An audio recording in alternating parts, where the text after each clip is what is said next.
Hi everyone and welcome back to my channel. My name is Celeste and we are going to talk today about choices, how we make choices, and if there really is no choice. We make choices every single moment. We make choices every day. For example, right now you have made the choice to watch this video. And probably you have made other choices like what to eat, where to go, who to see, and all of that. So we make choices every day, but we may not think about this in this way, because we may think that we make choices when it's really hard, when we really remember the choices, because we may not remember most of the choices we make. We make choices at different levels. So for example, if we make choices in our subconscious, they come so naturally that we don't really think about them. We don't actually remember them. They just are there. We do them with no thinking or even conscious contribution. They are like an automatic program which runs in our mind. For example, we have established that a type of food is really delicious and really good for us. And we will make the choice of eating it over and over again. We will repeat it every time because we already know and have established a point or an idea about that. In our subconscious, when we make a choice, it comes from our past choices. When we repeat something, it comes based on our environment, what's happening in our vicinity, and it's also based on our senses, what we are currently feeling, if we are afraid or not, for example. And these choices are emanating from us in a natural way as a response to our environment, as a reaction to someone else, and so on. Now, when we make choices in our conscious, this is different, because with our conscious aspect, we look at the data, we start analyzing, we search for meaning, we search for answers, we look at what we have in front of us, we look at the past if needed, we may speculate on the future, and so on. We make an analysis and then we will choose. Now there are also other choices that we make. For example, when we make choices in our unconscious, that's really special, because this type of choices seem like destiny, seem that we have already made them and now we are remembering them. Like for example, when we go to a place that we feel that we remember, that we have been there before. Or when we meet someone and we can feel a special connection and we remember that we already made this choice. Now, when we make choices in our superconscious, we take everything that we have and we arrange it in a harmonious way. We like to piece things together. In our superconscious, there are no contradictions. So we make connections. Every single data point that we have will connect with the other. So we will look in our subconscious and find those subconscious programs which may affect our current choice. Then we will analyze the data And we will analyze everything, even the opposing views, even the things we hate. Then we will go further and call upon our soul and spirit wisdom, on our sixth sense and intuition, and we will take that into consideration. And then we will piece everything together and make connections so there are no contradictions and everything fits nicely together in a harmonious way.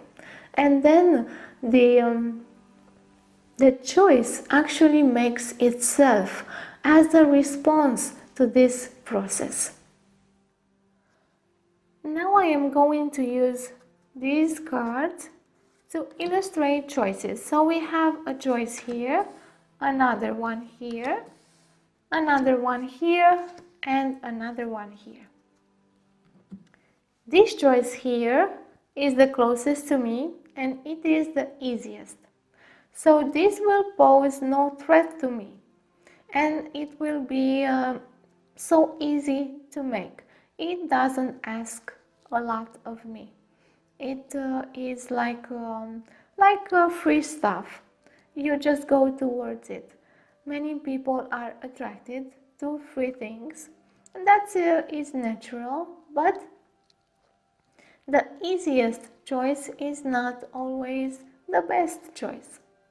The easiest choice may be illusionary also, because it may require a cost in the future. It may be a trickery, because it may require hidden costs. It may be just comfort, like repeating the same thing all over again, just to keep myself in comfort and not do any actual change. So this is really tricky. While most easy actions and choices are beneficial, like for example what we eat today, or what we speak, or with where we go, and so on, they are easy to make. There are also really tricky options here, and if we base ourselves all of the time to go towards the easiest choice, then we are bound to find also the tricky ones, the illusionary ones, those that will seem easy but will not be in the future, those that will promise something to us right now but they will not deliver, or they will cost us so much in the future that we will realize that they were not worth our attention. And this is how we learn. We learn by choosing those tricky options and going ahead, experimenting, and then learning from what the manifestation of that choice was. So, this is the easiest. What about these other choices? These are not that easy, or anyway, this is how we see them. So this requires a lot more from me to make. This also requires a lot more, and this requires a lot more. We usually think about choices in terms of cost. For example, this costs me almost nothing to make. This is why it's so easy. This will cost me more. This will cost me even more, and this will cost me a lot more. The difference between here and here may seem like impossible to make all at once. We also have this part here, and in here we have hidden choices. They are there, we do not see them, but they do exist. We access those hidden choices when we expand our understanding, when we go towards those opposing views, when we analyze even what we do not understand, what we do not accept, and so on. These hidden choices are in that space that we reject, that we do not want to go, that we judge in many, many ways. These are obvious choices. They exist, but they have a different cost. And the cost may also be punishment. We have been taught in this way many times. If you do this, you will be punished in some way. If you do this, you will be punished harder, and so on. So punishment is also a cost that we usually avoid and that we may amplify or exaggerate. Now this choice here, the easiest choice, may seem like the only choice when the cost of these choices is really high. And in this dynamic, we enter in the no choice paradigm or programming.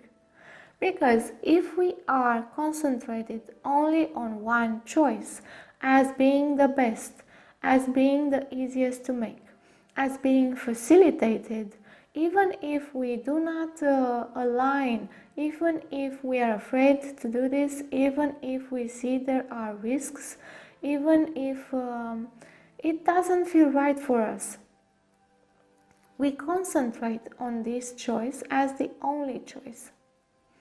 And we say we have no choice. We actually have a choice. We have this one. Even if we do not like it, even if we hate it, we still have this choice. So even if we think we have no choice, we actually have one choice, but we do not like it. So we go into this thinking that we have no choice. Now this is a debilitating way to think,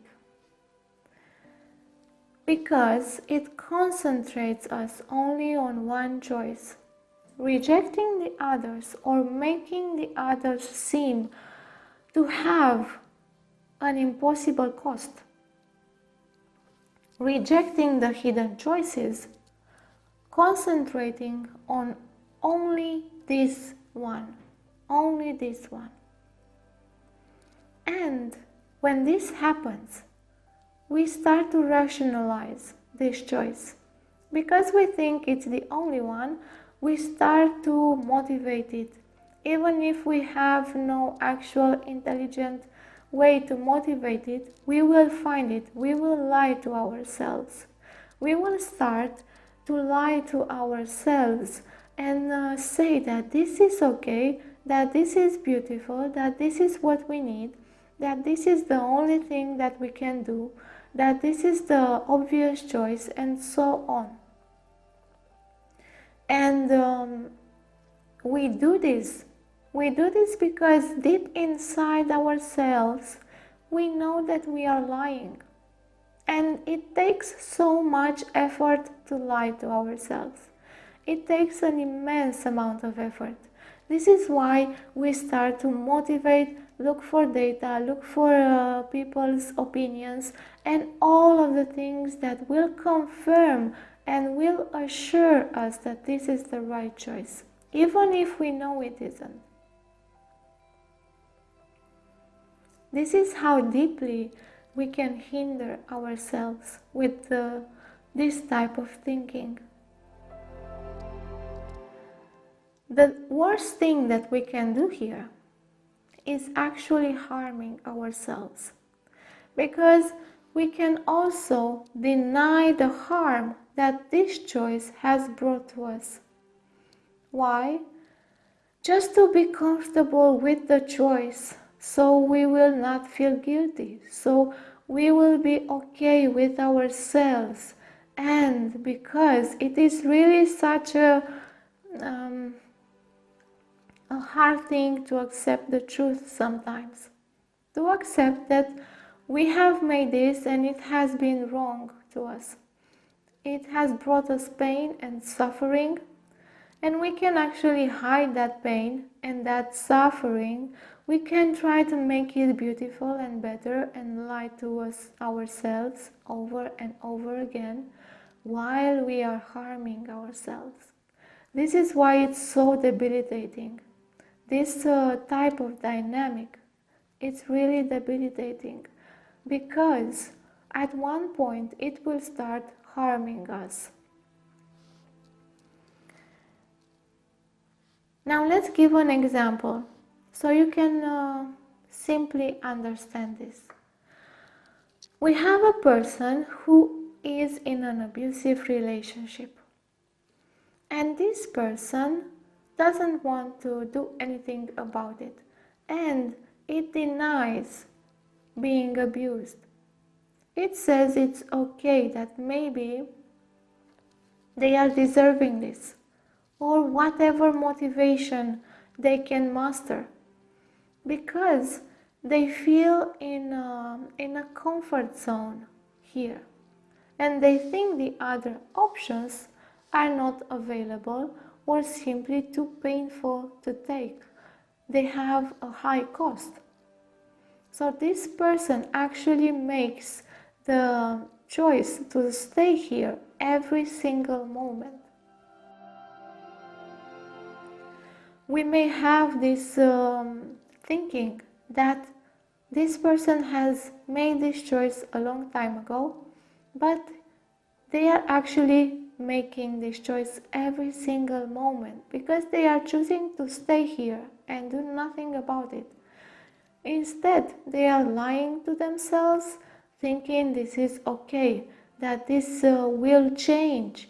They are wishful thinking and creating all sorts of beautiful stories to just keep themselves here and away from the perceived evilness or painfulness of the other choices. Now we see that this is a type of thinking. This is not reality. There are other choices for this being, but they cannot see them. And they are rejecting them with fierce force of motivation. They are creating a story here, a fantastic story. It's not real, and it's harming them. But they are still making this choice. Why? Because they think this is the only choice, because they think the cost here is lower than doing anything else, and they will stay here until the cost of the abuse reaches higher and higher, until they will be open to look at the other options. Because at that point, the cost of staying here will be either similar to this or will be even higher. And this is how they will be pushed into choosing another choice, if they actually have the courage to accept this, to accept where they are, to accept that the story they have created for themselves is not real, to accept that there are other choices, to accept to heal, to accept that they have been wrong all of this time and they have been harming themselves. This is really hard to accept. It's really hard to accept that you have been harming yourself for so long, over and over again. This is why the force of denial, it's so intense here. So this person will start choosing something else when the cost reaches the cost of the other options. Now we see that we always have a choice, even when we hate the choice that we have, even when we think we have no choice, even when the choice that we have to make is really hard and it asks so much of us, some people will choose the other choices, will pay the cost of change, because the real cost of making a choice is change.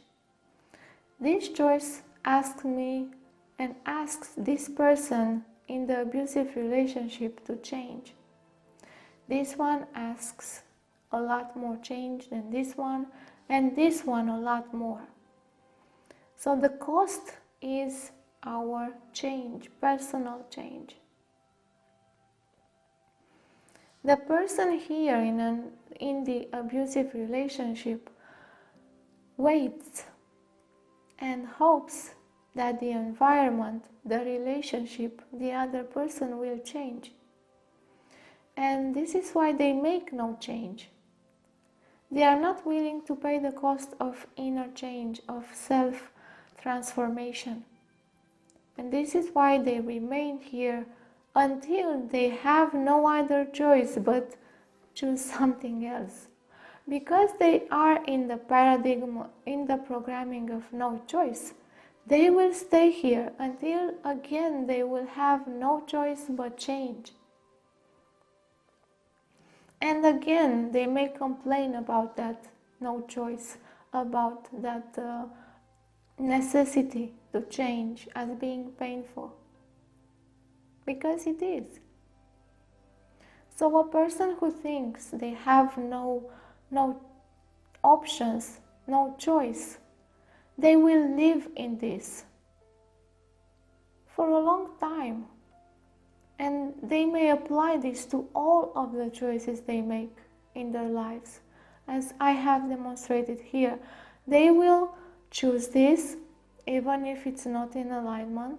They will continue to choose this until again they will have no choice but to change. And then again they will continue to choose that until they have no choice but to change, and so on. They will remain in this type of thinking. So the person who will have the courage to go from here to here, they will accumulate an amount of energy, confidence, self-belief, trust in life, and they will start making real change for themselves. They will start making the changes that they need, so they will not have to go on harming themselves, or they will not have to go on and pay the price for staying here. And yes, they will sacrifice something, they will change. Self-transformation is not easy. It comes with cost, with sacrifice, most of the time. But as the person will do this, they will start to master a lot of courage, power, empowerment. They will feel empowered to change their lives in real ways. And they will welcome in their lives change that is beneficial for them. And they will have more courage to bring about more change and make more difficult choices and handle more difficult choices and understand the consequences and be responsible for the consequences. Accept the risks. They will start making more conscious choices or superconscious choices. They will start trusting more the choices in the unconscious, which will drive them towards what is beneficial for them. They will start to trust life more and get out of the no-choice paradigm. Some of them will even start to access the hidden choices, and this is like magic. When a choice suddenly that just pops up here. It's incredible sometimes. The synchronicity and the easiness with which this happens.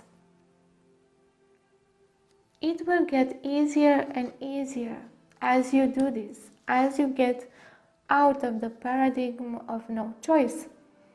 And you start to understand you always have a choice, even if it's hard.